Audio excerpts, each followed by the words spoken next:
Does what you think about yourself really matter? If you had asked me that question about 2 years ago, my response would likely have been, no, not really. But after 2 years of going from the negative, stressed-out teenage girl I was my freshman year to the more positive, joyful person I am today, my response is much different. What you think about yourself is the foundation of your perspective, your mindset, and your view of the world. During my freshman year of high school, I started off strong, but then my mood began to change. I got caught up in the trap of perfectionism, and I felt the pressure that came with it. I grew tired and stressed out. Of course, this was not every day. There were the days when I felt on top of things, content, and happy with my friends, my family, and my life, but other times, when the feelings of negativity crept in, it was hard to make them go away. And I saw many of my friends going through the same patterns of stress and negativity. We were not alone. Teenagers across the country share similar experiences. National trends indicate that among suburban, middle, and upper-class girls, as many as 30% have experienced anxiety related to achievement pressures, according to the National Institutes of Health. I didn't realize the reason for my outlook until I heard about the research on different mindsets. Last year, I read Carol Dweck's book, Mindset.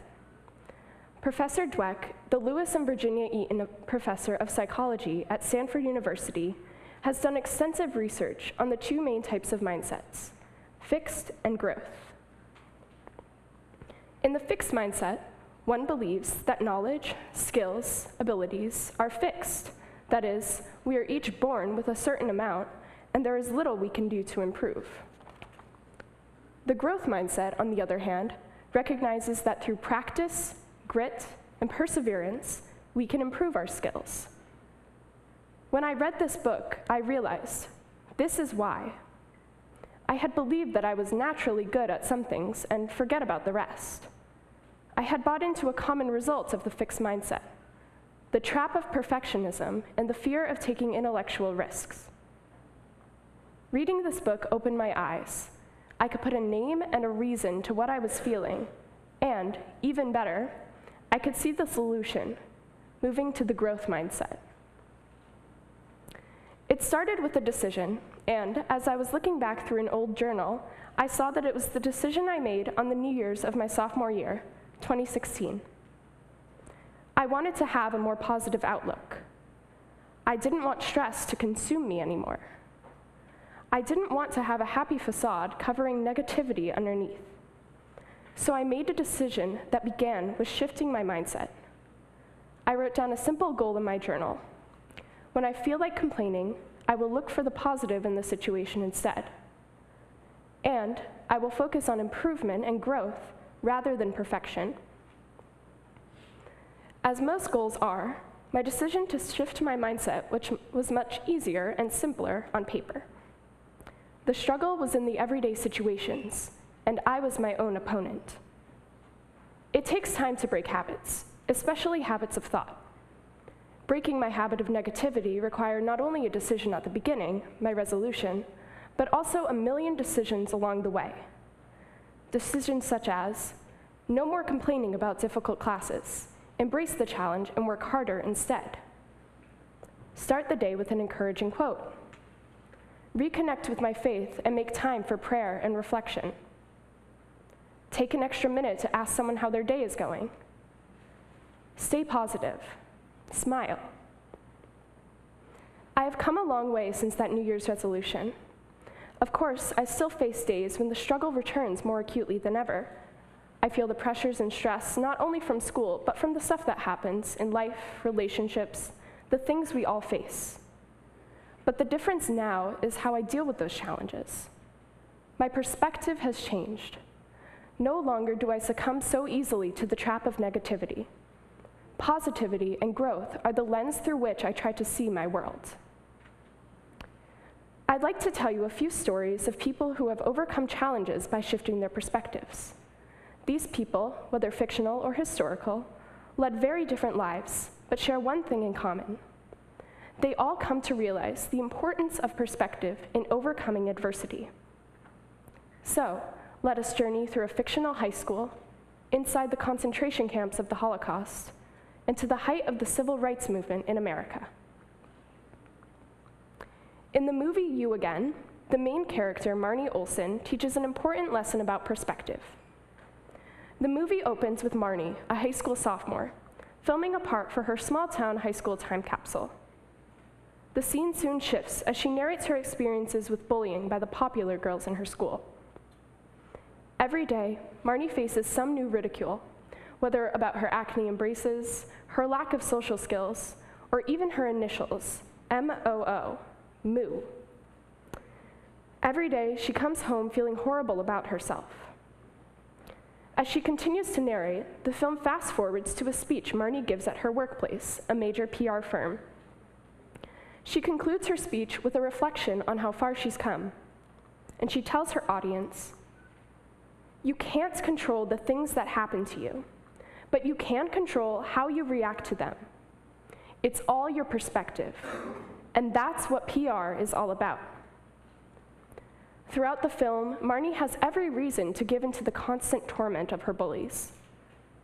But she comes to realize that what she thinks about herself and her perspective on the situation as a whole are more powerful than anything those bullies could do to her. Others throughout history tell similar stories of people overcoming challenges by shifting their perspectives.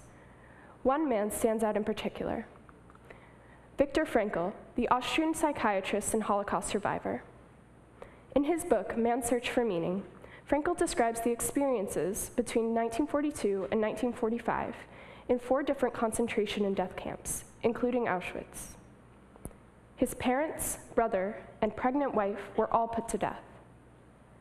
During the later part of his imprisonment, the daily ration of food was only a very watery soup given once daily, a small bread ration, as well as the so-called extra allowance, a tiny bit of food that varied from day to day. Having only these allowances, the prisoners were forced to perform heavy manual labor in constant exposure to the cold.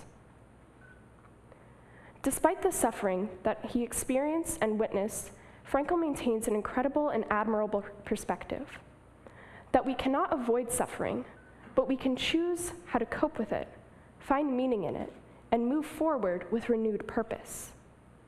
In other words, as Harold S. Kushner wrote, Frankl argues that forces beyond your control can take away everything you possess except one thing: your freedom to choose how you will respond to the situation. You cannot control what happens to you in life, but you can always control how you will feel and what you will do about the situation.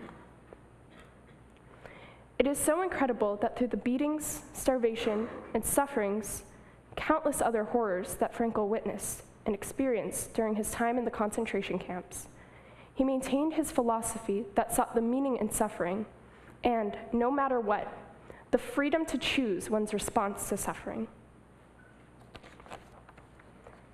Finally, the experiences of an unsung hero of the civil rights movement give another example of the power of perspective. Dorothy Height was an influential yet lesser-known member and leader of the movement. She reminds readers of the contributions of those less visible in the movement, especially the women, in her memoir, Open Wide the Freedom Gates. From an early age, Dorothy faced discrimination and prejudice because of the color of her skin and the deep-reaching roots of prejudice in the United States. Yet throughout her life, with the help of her family and close friends, she faces those instances of prejudice with a different viewpoint, finding in them a spark to refuel her resolve to fight for the rights of African Americans. One anecdote Dorothy shares in her memoir stands out. She writes about an incident in Germany after a conference at Oxford in 1937. In her words, quote, "The day after I arrived, I was boarding the hotel van to go into town when the only other passenger, a white American, objected to my getting on.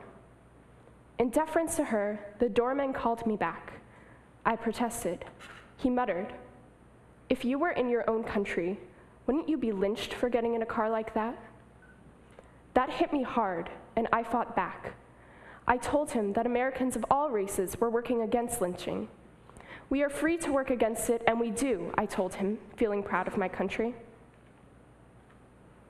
Although giving into discouragement and anger and hatred would have been easy, Dorothy resists.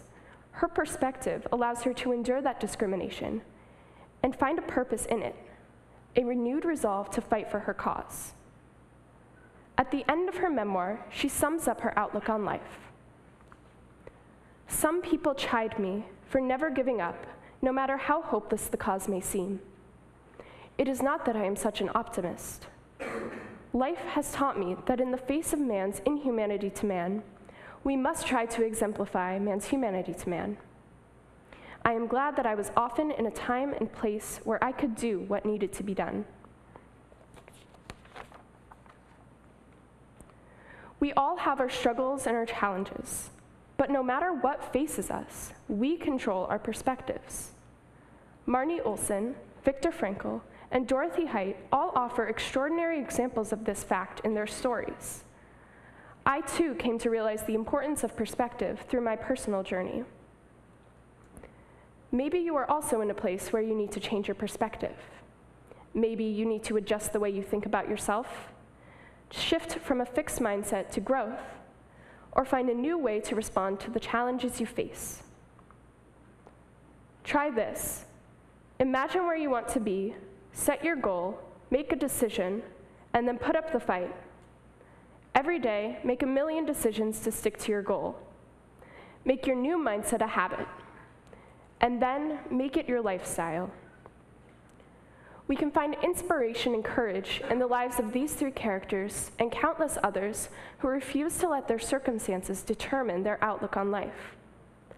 We can pinpoint our own struggles and challenges, and then we can face them head on with a new perspective that will help us overcome. Thank you.